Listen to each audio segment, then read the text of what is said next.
Have you ever wondered how a delicious cake rises in the oven, transforming from a gooey batter into a fluffy dessert?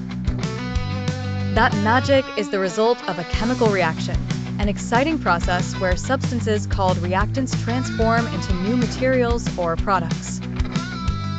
Let's dive into this fascinating world and discover how chemical reactions are like colorful chameleons changing their appearance.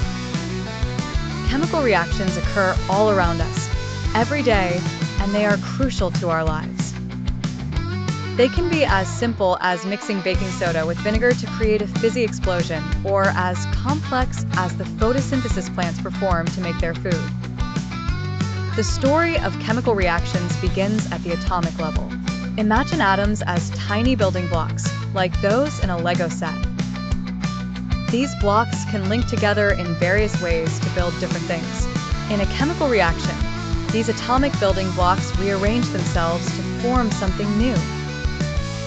Let's consider the example of baking a cake. You start with flour, sugar, eggs, and baking powder.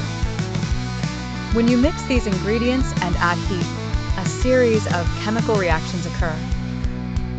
The heat helps the atoms and molecules scramble around, forming new connections and causing the cake to rise and solidify into a delightful treat.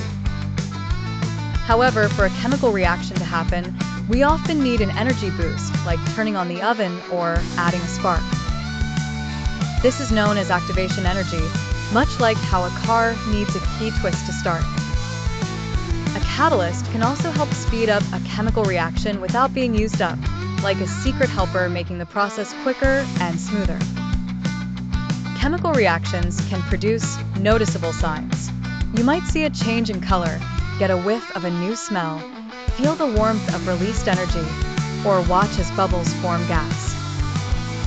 These are clues that a chemical reaction has transformed the reactants into something excitingly new.